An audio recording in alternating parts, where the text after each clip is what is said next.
Bienvenidos todos, yo soy Fran. Yo soy Caro y y esto es Corazón de Ñoña. ¡Woohoo! ¿Cómo estáis, Fran? Bien, nos reunimos nuevamente después de un descanso breve. A mí me dio laringitis. Y bueno, yo creo que ya debemos dejar de disculparnos, pero ya. Es que a veces la vida es así y yo creo que está bien que uno se dé sus tiempos para descansar y volver recargadas. Sí. Bueno, hoy día traemos una temática muy especial. Vamos a hablar de una serie que fue estrenada durante las temporadas pasadas, que remeció los corazones de varios ñoños otaku. Es Kowloon Generic Romance. La historia se centra en la localidad de la ciudad amurallada de Kowloon en Hong Kong. En estos momentos existe una adaptación al anime, pero se está preparando en producción una adaptación a la vida real de una película basada en el manga Buenísimo. de Kowloon Generic Romance. De acuerdo con las reseñas, en un futuro lejano, personas que adoran el estilo de vida tradicional de la ciudad amurallada y el antiguo Hong Kong se reúnen en una barriada marginal que sirve de refugio para los que añoran ese estilo de vida. Sin embargo, la agente inmobiliaria Reiko Kujirai anhela los nuevos y emocionantes lugares de la zona, mientras que su compañero de trabajo, Hajime Kudo, disfruta de la nostalgia que evoca la ciudad y le desagrada cualquier modernidad que traspase los muros. Pero, a pesar de sus diferencias, empiezan a encontrar el disfrute en la mutua compañía. A medida que comparten momentos en común, los sentimientos de Reiko empiezan a florecer y los de Hajime se intensifican. Pero cuando ella encuentra una foto de su antigua prometida en uno de sus cajones de su escritorio, se sorprende a ver que aquella mujer es idéntica a ella. Y más aún, la misma Reiko se da cuenta de que no recuerda su pasado. Chan, chan, chan. Chan, chan, chan. Como pueden ver, es una historia que es de romance, pero también es de misterio, de intriga, y es tiene brígida. Harta tela para cortar, francamente. Sí. O sea, fue en un momento fue como mi novela. Sí. Porque si bien hay harta tensión entre Kudo-san y Reiko, yo siento que es muy interesante el trasfondo, o sea, de la ciudad amurallada. En el sentido de que, por ejemplo, Kowloon ha sido inspiración para todo lo que es el estilo del cyberpunk y sobre todo la hiperurbanización como muy concentrada en un solo punto. Ahora, ha inspirado películas como Akira, Ghost in the Shell, ¿cachai? La misma estética y dinámica de cyberpunk, sobre todo porque existe esta mediación entre lo nostálgico y lo tradicional y al mismo tiempo lo hipermoderno, ¿cachai? En esa concentración hiperurbana. Entonces eso a mí también me llevó a pensar, como mientras veía la serie, más allá del romance, que también sabemos que es uno de nuestros focos. Muy importante. De hecho, yo diría que es como el centro de... El centro. De hecho, bueno, ¿te acordáis de esa vez que ustedes no saben, pero nosotros hemos tratado de grabar esto innumerables veces y hemos tenido un montón de conversaciones al respecto, y por eso dijimos, ya, grabemos esta cuestión sí o sí. Estaba muy interesante el tema de cómo la nostalgia que evoca esta ciudad versus el hipertecnología que la rodea, cómo van como de cierta forma fundiéndose también con las emociones de los personajes, la floreciente tensión entre Kudo-san y Reiko Kujirai, y mientras se va desenvolviendo un poco el misterio que envuelve las mismas murallas de Kowloon, los habitantes de Kowloon, quiénes son, cómo se va generando todo este proceso. Sí, es que, bueno, si no la han visto, más o menos, ya saben que el contexto se lleva a cabo en esta ciudad, que en la realidad existió en Hong Kong y guarda, por cierto, también una historia muy interesante. También fue destruida y eso también se abarca en el mismo manga, en el mismo anime, que en el fondo eso genera un punto de tensión precisamente para la persona, el personaje de Kujirai, como la Kujirai original. Eso generaba como un punto de inflexión en su propia historia, la destrucción de esa ciudad. Y también, como bien tú decías, hay un sistema como tecnológico que está ocurriendo o tomando lugar en ese espacio físico, gracias como a la empresa Heavinuma, que tiene un efecto sobre las personas que están ahí o que parecen estar ahí, muy, muy heavy, que tú no vas tomando esa dimensión hasta que vas avanzando en los capítulos. Entonces, eso genera como un misterio que al principio tú dices, bueno, una empresa como que es muy divertida porque es como multi, o sea, era cosmética, era tecnológica, tenía monitos, de todo, tenía como una publicidad, pero súper, súper efectiva. Entonces, toda la gente era como que, poco menos que le faltaba ponerse la camiseta por la empresa. Claro. De hecho, ¿te acordás que vendían como elementos de merchandising? De merchandising era en las como calles de Heavy era todo, sí. era todo, era casi como el gobierno. Y tiene como una especie como de experimento, podríamos llamar, que se supone que es secreto y que nosotros vamos conociendo con la introducción de un personaje que yo no esperaba que apareciera, pero que arrastra gran parte como de la subtrama de la historia y que va como cerrando un poco el círculo de los sucesos extraños que ocurren en Kowloon. Sí. O sea, la historia se divide, ya podríamos ver, como una cebolla en varias capas. Sí. Está por un lado la primera capa que parece ser esta interacción entre Reiko y su interés amoroso. Después viene el descubrimiento de que hay alguien que ella no recuerda y que no es ella, pero que se ve igual a ella. Después hay otra capa que involucra a otro personaje. Que hay varios puntos de inflexión que te llevan a reconocer esa capa. Y esta como búsqueda personal que tiene este personaje que involucra como una venganza, un rollo familiar, una tecnología que están como descubriendo y algunos misterios que hacen que haya personas que recuerden un Kowloon diferente. Y qué pasa respecto a eso. Eso sería como un poco como el resumen de cuál es el concepto de esta historia. De Kowloon Generic Romance. A mí me pasa un poco, y era algo que te quería comentar cuando empezamos como a conversar de Kowloon, el lugar, la otredad del lugar, de las ruinas de Kowloon, porque en 1994 fue derrumbada esta ciudad amurallada que se mantenía a flote básicamente por esfuerzo de sus propios habitantes. Entre ellos, por ejemplo, evadir impuestos, no recurría 100% a redes de agua potable ni a tendido eléctrico, todo estaba como autogestionado por sus propios habitantes, de ese lugar. En otras palabras, como que sacaban luz y agua por donde podían. Claro. Y eran pequeñas habitaciones en las que podían como generar pequeños departamentos y así subsistían.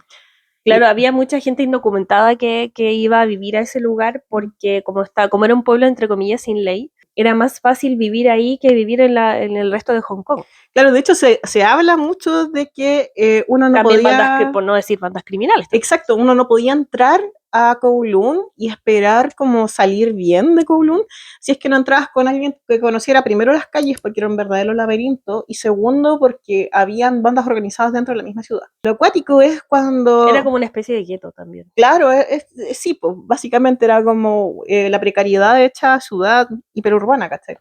Pero también estaba muy enfocado en ser un espacio distinto dentro del espacio urbano, un espacio otro, un lugar que era, aparte de ser sobrehabitado, era un lugar que tenía su mística. Claro, también. Estaba ubicado en la marginalidad de lo que era el resto de esa nación, y en cierta forma también eso tiene que ver con la historia de Hong Kong, que fue, en general Hong Kong estuvo como gobernado durante como 90 años por Inglaterra, fue como una colonia de Inglaterra. Entonces había una especie como de vacío legal que permitía que esta ciudad operara sin ningún como control, sin ninguna medida. Entonces las personas como que hacían y deshacían en ese territorio, digamos, y generó, claro, como una especie como de lugar diferente regido por otras normas. Claro, ahí a mí me lleva como a esta idea de esta otredad en el lugar, porque básicamente más adelante en la trama se va descubriendo que el lugar que ellos habitan no es real, de cierta forma no es un lugar que esté físicamente configurado, sino que se sustenta a partir de la tecnología de la que tanto habla al comienzo de la serie. Y en el fondo me recordó mucho a la canción Hotel California de The Eagles, ¿cachai? Esa Living in Up the Hotel California. Ya. Ahí ocurre la distopía, por así decirlo, o este lugar distinto en el que está sustentado solamente como por las emociones que quedan contenidas en ese lugar. Es casi como si fuera... De hecho, me da risa porque ayer estaba como viendo openings de anime. Y el anime de Kowloon Generic Romance, el opening se llama Ghost the Summertime. ¿Cachai? Entonces te da esa sensación de que es una ciudad fantasma, que está sostenida únicamente por las emociones y las vivencias que hubieron ahí, mientras que se sustenta todo lo que son las relaciones entre los personajes. Por ejemplo, primer punto de inflexión es cuando la Kujirai se da cuenta de que hay una mujer que es exactamente igual a ella y que además estuvo con Kudo-san y que fue su prometida. Y eso también se genera ese punto de inflexión en cuando ellos van al restaurante donde estaba... Sí, del pez dorado, parece. Del pez dorado, sí. O del acuario. Sí, y ahí, bueno, se toman un café y todo, y como que el mesero la confunde con su novia, po. Y ella le dice, no estamos saliendo, y la cuestión... Y lo otro que es muy interesante es la personalidad que desarrolla esta Kujirai, a diferencia de Kujirai V, que Kujirai V era como mucho más coqueta, directa, desafiante, más... Tenía como una madurez. Distinta. Literalmente era otra persona. Claro, y la Kujirai que nos presentan es una Kujirai mucho más retraída, tranquila, refinada, ¿cachai? O más bien que está como ensimismada. Es como que ella vive casi como que viviera en piloto automático al principio, hasta que ella empieza como a apropiarse un poco de sí misma y de su realidad. Claro. Hasta que esa realidad se rompe cuando ocurre esto que mencionas, que es cuando ella descubre que hay un misterio en torno a su identidad. Claro. Y el tema es que al final, bueno, van surgiendo otros personajes, Yao Mei, Yao Hei también. Yao Hei, está bueno. Xiao Hei. Me encantan los nombres porque son muy como... son muy como chinos. Sí. También estaba Mizuki, que... Sí, Mizuki, que es ese personaje misterioso que mencioné, que está... como que es intersexual. Y está relacionado con la empresa Heavinuma, o sea, más que está relacionado, la representa. Claro. Pero también tiene un rollo personal porque él está en cierta forma reemplazando a un hijo perdido del dueño, sí. que también es su padre, pero que no lo acepta, sino que lo ha puesto como si fuera un monito de una torta. Es como bien interesante. En reemplazo para ser su heredero, cuando en realidad el conflicto de ese personaje, que después toma mucho protagonismo, es que ese padre solo lo tiene ahí como reemplazo temporal porque el padre quiere como volver a la vida al hijo perdido. Sí. Algo que hasta ese momento no es posible. Sin embargo, la tecnología de esa empresa está experimentando para lograr generar como esta vida eterna, como una especie como de clon, una especie como de recuperar a alguien fallecido. Alguien perdido. Eso se va relacionando obviamente con el misterio de la historia. Yo creo que a este punto tendríamos que haberlo dicho antes, pero esto va a ser con spoilers. Sí, o sea, sorry, pero la historia es muy interesante. O sea, si te gusta, por favor, aguántanos estos minutos que te hemos dado la introducción, pero sigue adelante si es que quieres saber y integrarte más. Ya totalmente con spoilers. Sí, ya todo con spoilers. Sí, pues, y es como que quizás si no la has leído o no la has visto, todo lo que hemos dicho te va a parecer muy enredado, pero todo tiene sentido. Lo que podríamos decir... Igual es cortita, tiene 12 capítulos en el anime, pero se traga mucha parte de lo que es la trama del manga. Sí, no, yo les recomiendo que lean el manga. Yo empecé leyendo el manga y no se compara. Pasa, efectivamente, hay otra creadora que habla exclusivamente de manga y anime, que ya había mencionado que la historia parece que adaptara como un capítulo por tomo, y eso es terrible. Imagina la cantidad de detalles que no adaptó. Entonces, si tú solo ves el anime, bueno, por un lado, obviamente te está perdiendo mucho, pero yo creo que igual te da como que el pie para que tú puedas, si quieres saber más, si te gustó mucho, en realidad mejor, el manga no tiene pérdida, el dibujo es increíble. Sí, la estética es muy bonita. Y te da más espacio, como más relajado, para poder ir captando todas estas pequeñas pistas que te va lanzando. Yo creo que al final podríamos decir que, a pesar de que el manga no está terminado, pero el anime hizo una especie de final alternativo. Sí. Podríamos decir que la historia comienza como desde...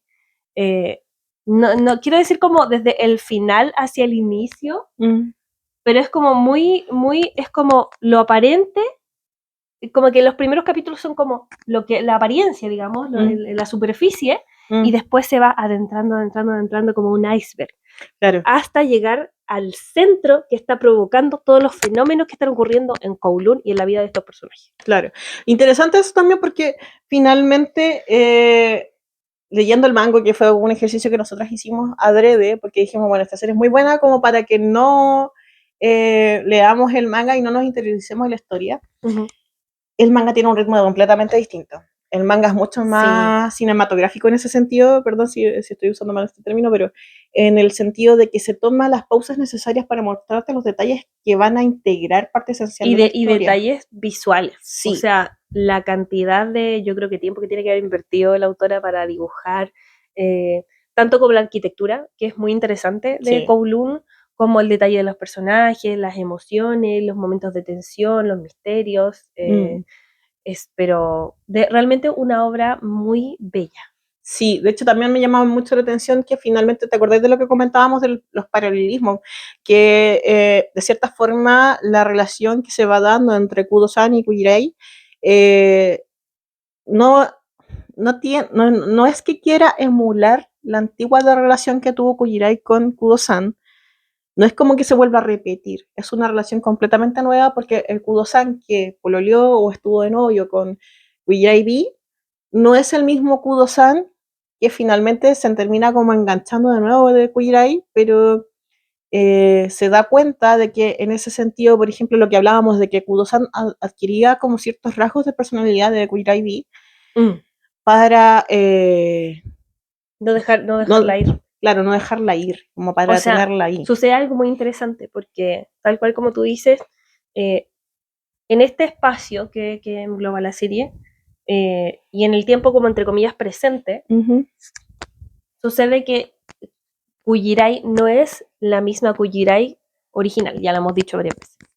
Entonces, para Kudo-san, que ya eventualmente termina uno descubriendo que es el centro de... Él es la clave de todo lo que está ocurriendo. El centro de todo el misterio. Nosotros, antes de conocer el final, empezamos como a teorizar respecto a la serie y decíamos, esta serie en realidad como que nos está hablando del duelo. Nos estás hablando de un duelo no procesado, como de alguien que no quiere soltar un término, una viudez, un dolor o una relación de perder a alguien amado. Y no es el único personaje, porque lo vemos también reflejado, esa es la dualidad y el paralelismo que podemos hacer con el padre de Miyuki, que también está, a pesar de que él está en otra etapa de vida, digamos, él también está pasando como por un duelo que no quiere aceptar. Ha perdido a alguien amado, pero está encerrado en una idea de poder recuperarlo utilizando como experimentos, tecnología, como su propio deseo de no soltar. Claro. Y Kudo-san lo hace con Kujirai, con Reiko más bien. Claro. Reiko es como la persona nueva que ha ocupado el espacio que antes estaba ocupado por la Kujirai B, que se desuscribió de la vida, lo vamos a decir así. Básicamente ella suspendió su suscripción a la vida y tomó la decisión justamente cuando iban a demoler la ciudad amurallada. Claro, igual nosotros nos estamos riendo, pero esto es un tema serio, por supuesto.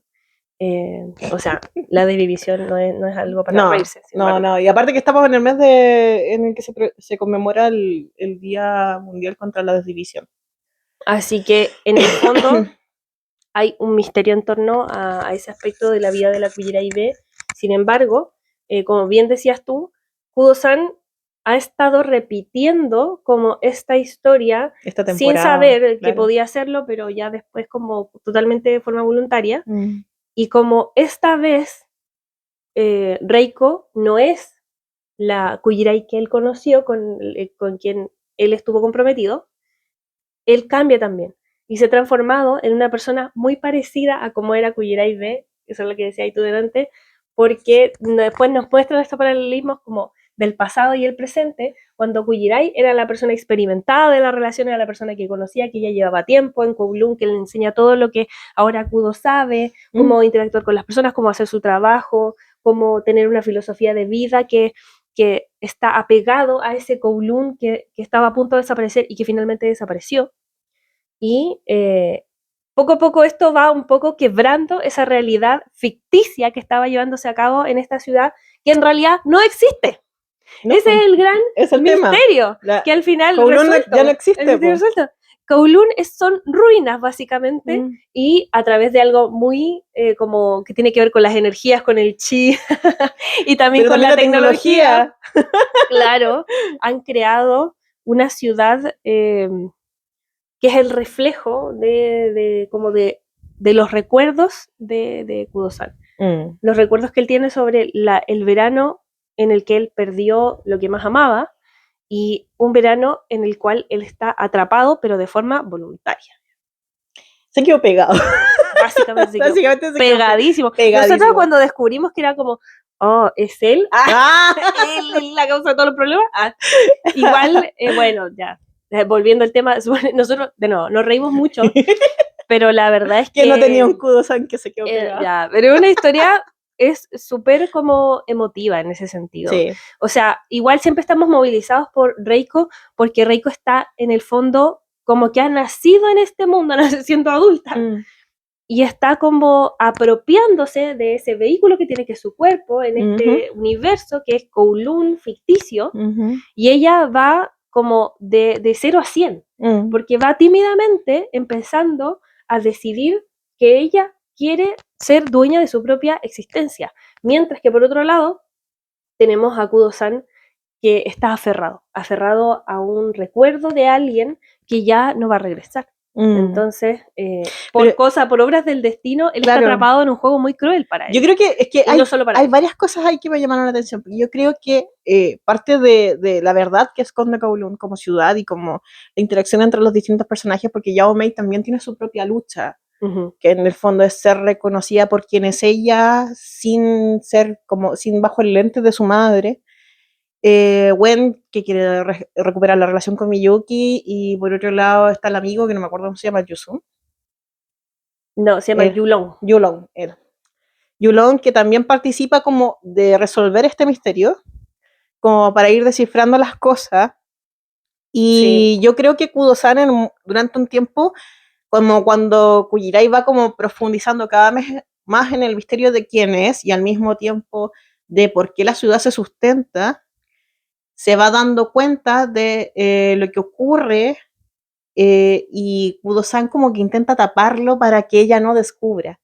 ¿Cachai? Sí, qué brutal esa como parte. Como para que ella no termine el camino y no se dé cuenta de que en el fondo todo esto es como una especie como de escenario artificial, donde él va sustentando sus recuerdos y las memorias y la nostalgia tremenda que tiene. Uno, por la prometida que tuvo.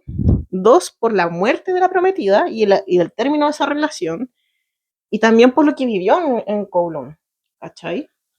Entonces, básicamente, como la memoria también hace la ciudad algo tremendamente personal. ¿Cachai? Y finalmente, bueno, cuando Kujirai se da cuenta de que todo esto en el fondo, estamos hablando del final del anime, cuando Kujirai se da cuenta de que todo esto la remece y que también forma parte de lo que son sus memorias, ella decide tomar carta aparte y decir, no, yo soy ahora otra persona. Y ahí está la idea del yo absoluto, ¿cachai? El reconocerte auténtica y diferente, y no a través de los ojos de otras personas, porque finalmente creo que la idea del fantasma también, o de la presencia que está siempre como dando vuelta de Kujirai B, tiene que ver un poco con eso, ¿cachai? Como con la gente cambia. Después de un quiebre, después de un duelo, después de una experiencia o un viaje, termina cambiando. Y hay gente que se queda pegada con esa imagen tuya y que quizás quiere rescatarla, ¿cachai? No obstante, ella se da cuenta de que ya no es esa persona que él amó, y aunque todavía hay sentimientos de por medio o tensiones de por medio, ella decide ser ella misma. Y eso es lo que le permite como, bueno, mamá, tremendo spoiler, eso es lo que le permite salir de la ciudad y entrar a Hong Kong. ¿Cachai? Sí, por otro lado, yo leí el anime, estoy actualizada como hasta el último capítulo que salió, que fue hace un par de meses. Entiendo que el final es distinto, bueno, como te digo, el manga todavía no ha terminado, pero quizás no es tan diferente, en el sentido de que mi gran pregunta, por ejemplo, al ver esta serie todo el tiempo era, entonces, ¿qué es Reiko? ¿Cómo es posible que ella pueda existir en un cuerpo que es igual al de otra persona? Creo que esa era como mi más grande, como la pieza que faltaba de mi puzzle, porque siento que todo lo demás calza súper bien. Tanto, como decís tú, el drama de la Yao Mei, que entabla una relación muy linda de amistad con Reiko y la impulsa a perseguir ese objetivo de ser ella misma y tener control sobre su vida, esta vida nueva que tiene. Y por otro lado, los otros personajes, el Xiao Hei, que después se va desenvolviendo el drama de él, que es que él también ha sufrido como una pérdida de sí mismo, porque... Claro, porque se quiebra identidad tan fuerte que tiene. Porque él, cuando era pequeñito, se transvestía. Era, claro, tenía este tema como de estilo, digamos, y también como de una identidad creada, que después se pierde cuando él va creciendo y ya no encaja como en ese molde que él había creado para sí mismo. Entonces, él como que no acepta su nueva forma de vida, intenta cuerpo, aferrarse a algunas cosas, sin embargo, siente un gran remordimiento o una gran nostalgia por quien era años atrás y que ya ha cambiado. Ese cambio no lo puede retroceder. Esa parte de la historia también es súper buena. Aparece, no sé si aparece en el anime, pero sí, aparece. Cuando se encuentra con el closet lleno de vestidos y se encuentra con su yo pequeño. Que es eso todavía, eso no. Eso creo que es original, no aparece en el manga. ¿No aparece en manga? No. Ya. Se encuentra con su yo pequeño, porque la idea que habían Kowloon es que si tú te encontrabas con tu doppelganger, que es como tu doble, hasta cierto punto... el falso desaparecía. El falso desaparecía, po. O el ficticio, digamos. Claro, pero por ejemplo, Kujirai no tenía un falso, Kujirai existía porque yo creo que ella... Podemos teorizar de eso después. O sea, bueno, no termine, puedo decir, ya que antes de que nos vayamos como por otro lado, es que a lo que iba con eso era que yo creo, todavía no lo dicen en el manga, yo creo que en algún punto lo van a poner o quizás no, yo creo que al final Reiko es el resultado de esa tecnología. Claro. Porque la tecnología que estaba creando Heavinuma era una tecnología que buscaba como crear casi un clon. Un clon de alguien que ya no está.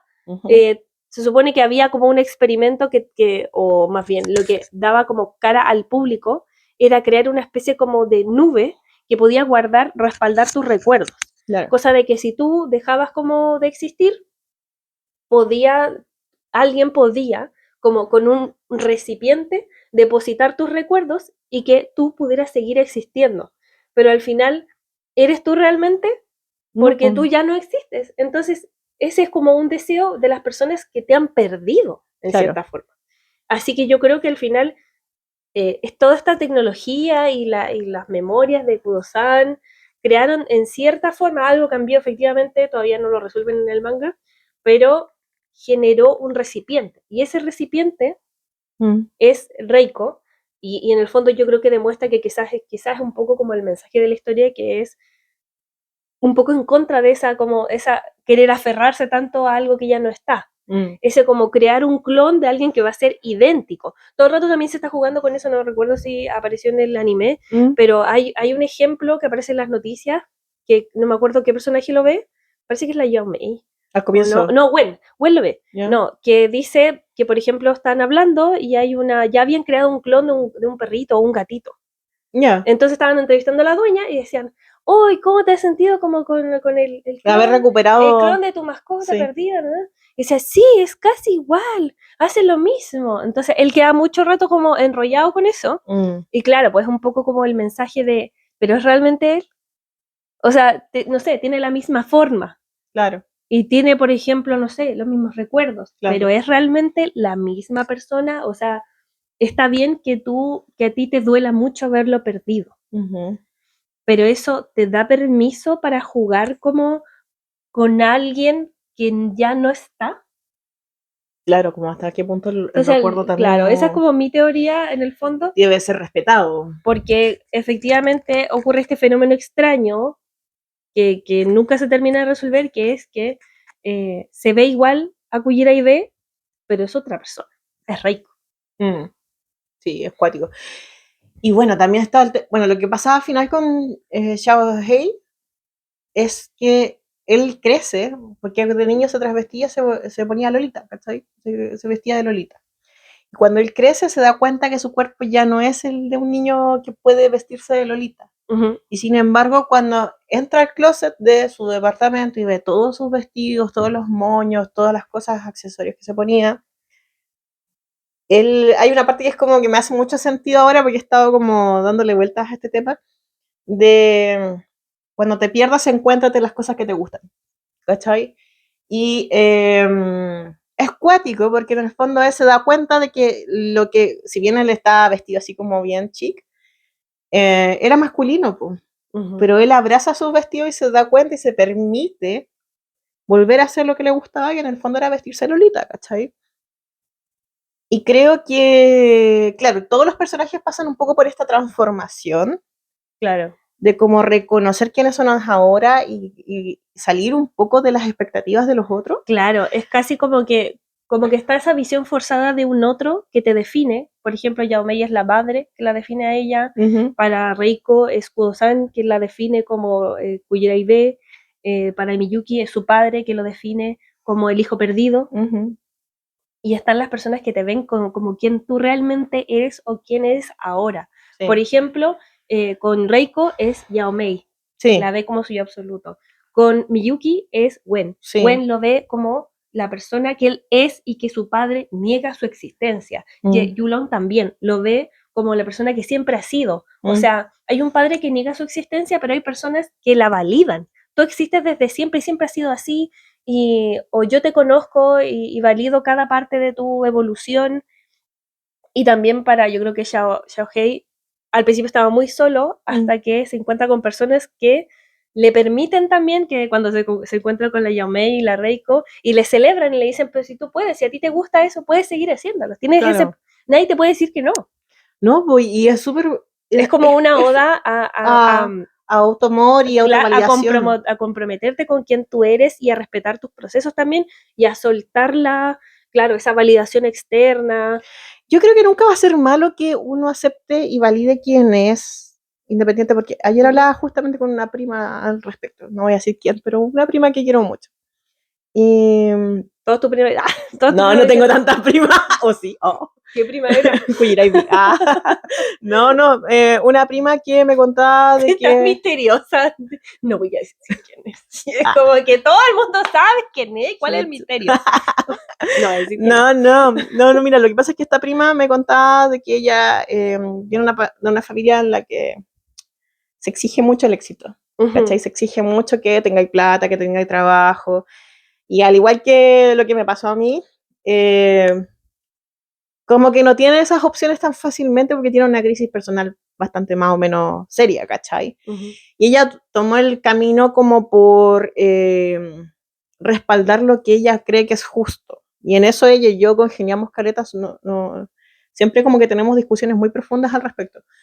Y en el fondo ella ayer me contaba de que cortó una relación familiar dentro de su núcleo familiar porque la otra persona no la entendía, la juzgaba mucho, la presionaba mucho y finalmente dijo, ¿sabes qué? No necesito esto en mí. Y yo creo que es muy sano hacer eso. Yo también llegué a un punto en que tuve que hacer eso, no solamente por prejuicio, sino porque era un desgaste mental el tratar de sustentar quién yo era, claro, con una persona que era parte de mi núcleo familiar. Quieren que tú seas, claro. ¿Cachai? Y esa presión constante que a veces está acompañada de coerción también.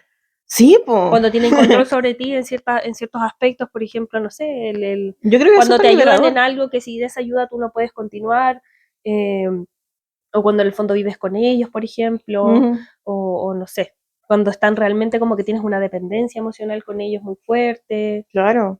Obviamente afecta mucho, uno dice como, ay, ¿cómo no voy a poder ser tú mismo? ¿Cómo va a ser tan difícil? Es muy difícil porque al final uno está realmente muy como metido en este tejido social también. No es llegar y cortar, entonces cortar realmente una relación o una interacción porque ya te diste cuenta de que no es necesario sufrir tanto, porque te hace sufrir, es como un acto súper valiente. Y no te permite ser quien eres. O sea, lo que hablábamos incluso antes de empezar el podcast, es como, bueno, hagan lo que los haga felices. Más allá de lo que piensen los demás, Tienes derecho. Tienes derecho a hacer lo que te hace construirte a ti feliz, mismo. ¿cachai? Tienes derecho como a cambiar, por ejemplo, a A crecer. equivocarte. También. Así, bueno, si la cagaste una vez, las cosas se pueden arreglar, lo único inevitable es la muerte, ¿cachai? Sí. Y es cuático porque al final de repente es tanta la presión social que hay gente que justamente como Reiko Kujirabi No que se siente la imaginan. presión No y se no imaginan se un futuro. imaginan un futuro más allá y toman la decisión de acabar con su vida. Terminar su historia en un punto en el que no era necesario tampoco. Claro.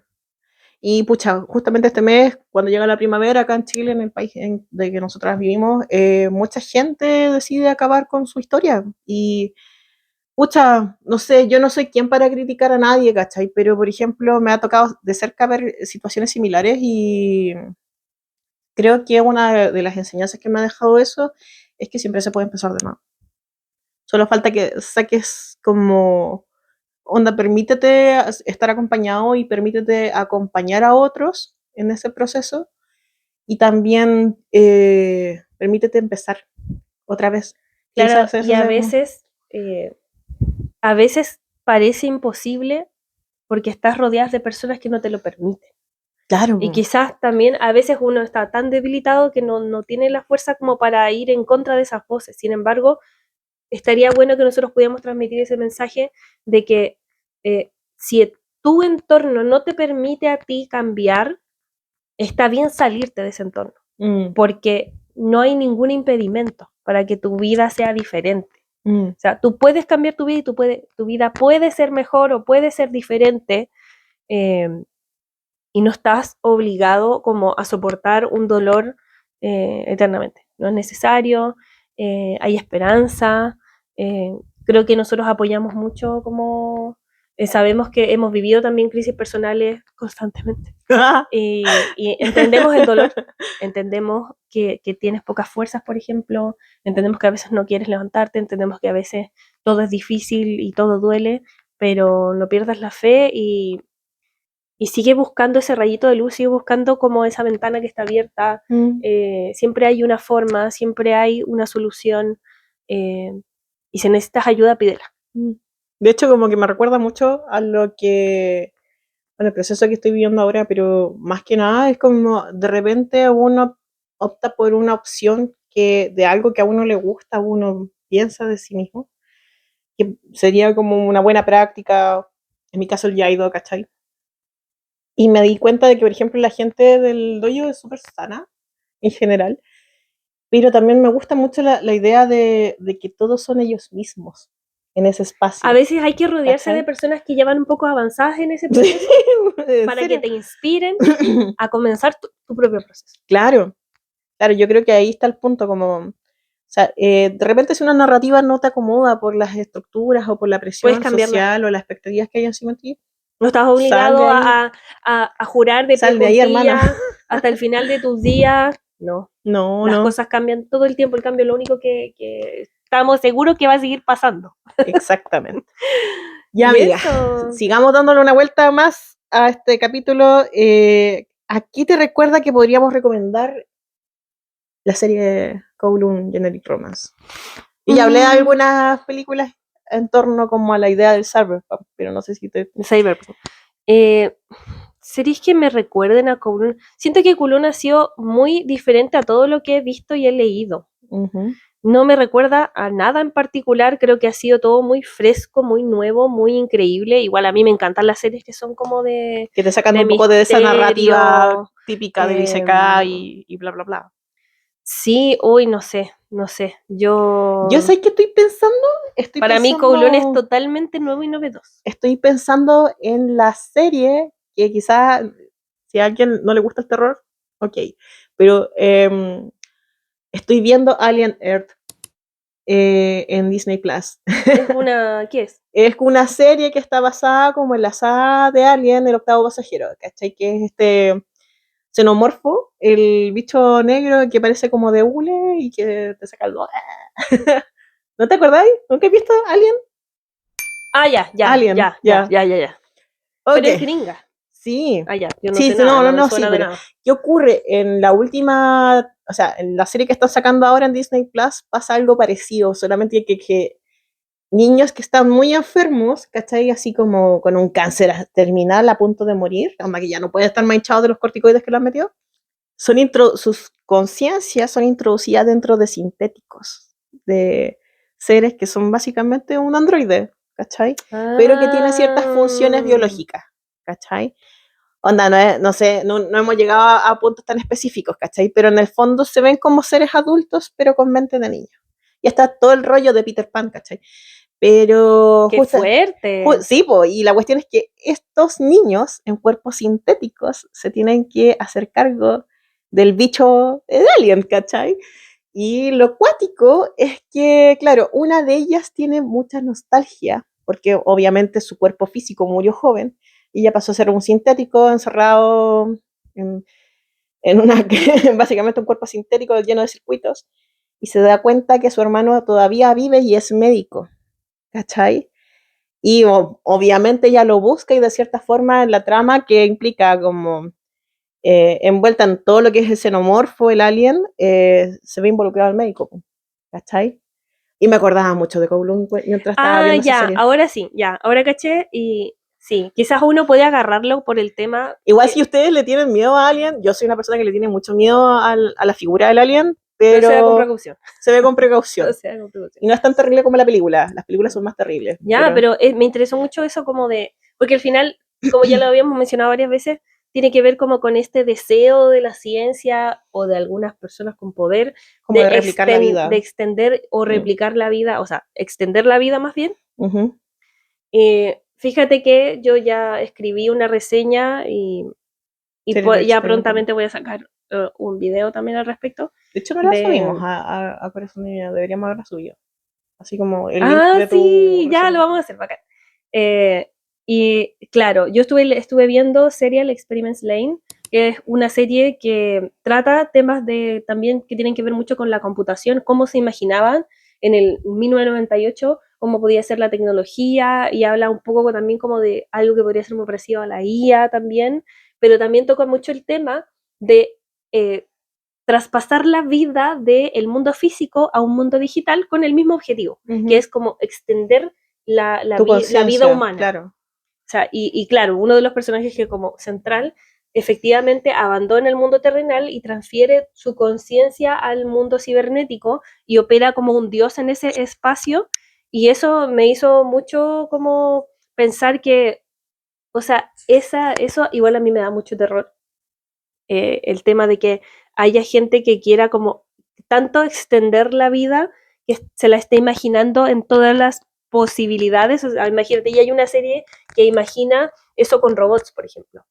Y hay otras series que ya venían explorándolo hace mucho tiempo, a través solo como de pasar de habitar el mundo terrenal a solo habitar en el ciberespacio, como si el ciberespacio fuera un territorio a colonizar, como si fuera Marte, por ejemplo. Ya no vamos a estar viviendo en la Tierra, sino que nos vamos a pasar a vivir en Internet, básicamente. Y bueno, hay muchas cosas que vaticina Serial Experiments Lane que ya estamos viviendo, Bueno, con ya ha nuestra pasado más adicción como... a las redes sociales, con la identidad que nosotros creamos de nosotros mismos en las redes sociales. O sea, hay muchos paralelismos que uno puede hacer respecto de, imagínate también, ya estábamos hablando de cómo otros influyen en nosotros a través de su mirada y de lo que ellos creen que nosotros somos o éramos. Lo que sucede con las redes sociales hoy en día es que nosotros proyectamos una imagen de nosotros mismos, de cómo nosotros nos vemos a nosotros mismos o nos gustaría ser, por ejemplo, o lo que nos gusta proyectar o lo que quisiéramos que otros pensaran de nosotros o vieran de nosotros. Entonces, todos esos temas son súper interesantes. Yo les recomiendo mucho Serial Experiments Lane. Sin embargo, debo decir que es una serie, al igual que tú hiciste tus disclaimers, es una serie antigua, es una serie muy contemplativa, es una serie lenta. Y es como densa psicológicamente. Y es, sí, súper densa. O sea, yo después de haberla visto, la vi algunos capítulos varias veces y tuve que ver varios resúmenes porque engloba tantas ideas y tiene tantos argumentos para ir construyendo como su trama que hay loco. O sea, tú decís, o sea, hay tanto de dónde agarrar, tanto tela para cortar, como dije al principio, que es súper interesante y sí, trata de ese tema que al final Kowloon comienza muy como, claro, el romance y no sé qué, pero más bien trata del tema de qué pasaría si la vida pudiera ser eterna solo con el deseo, solo con que alguien desee que tú seas eterno. Los abuelitos. Y bueno, obvio. Y también está el tema, ponte tú, de que hay algo que me interesa mucho, me gustaría que como que lo elaboraran más, o quizás yo voy a tener que volver a releer esos capítulos, pero está el tema como de la circonita, que se le dice, Yulong le dice a Reiko que ella es una circonita, claro. Y la circonita es una especie de alegoría a que si uno busca en internet lo que es una circonita, es básicamente como una piedra. Un mineral creado en el laboratorio. Que, claro, es sintético, pero es muy parecido al diamante. Claro. Entonces, es como que es casi igual. Entonces, la Reiko es una circonita, es básicamente, tal cual como había dicho yo, esa creación de la tecnología que en esa historia le permite a ella como ser casi idéntica. O sea, el diseño o la existencia de ella está creada con el fin de ser casi idéntica, un reemplazo de alguien más. Y es Reiko la que está llamada un poco a romper con eso y decir, no, yo soy otra persona, no soy el reemplazo, nadie es el reemplazo, nadie puede ser el reemplazo de alguien más en la vida de nadie. Y nadie debería someterse a que alguien quiera a ti ponerte como un reemplazo de alguien más. Bueno, de ahí viene la idea del genérico, que en el fondo es como... O sea, podría ser cualquiera. Que puede llenar cualquiera podría reemplazarte y es como, no. O sea, eres único, es irrepetible y yo creo que tienes que mantenerse así. Sí. Los ciclos de la vida tienen un porqué y bueno, yo creo que la serie un poco, yo creo que apoya un poco esa idea de que está bien cambiar, todo puede ser cíclico, pero está bueno también dejar como morir ciertas cosas, para que haya espacio para que otras puedan nacer. Muy cíclico. Bueno, amigas, hemos llegado al final de este capítulo. Recuerden seguirnos en nuestras redes sociales, Corazón de Nona en Instagram, Corazón de Ñoña en Spotify. Pronto buscaremos nuevos lugares donde subir nuestros episodios, ya que Spotify está invirtiendo dinero en cosas que a nosotras no nos parecen muy éticas. Así que nada, pues hasta acá hemos llegado. Recuerden recomendarnos con sus amigas, queridos. Escriban en los comentarios. Los leemos. Y ¿qué teoría sacaron? Viéndonos en un próximo capítulo. Ahora sí, volveremos pronto. Adiós.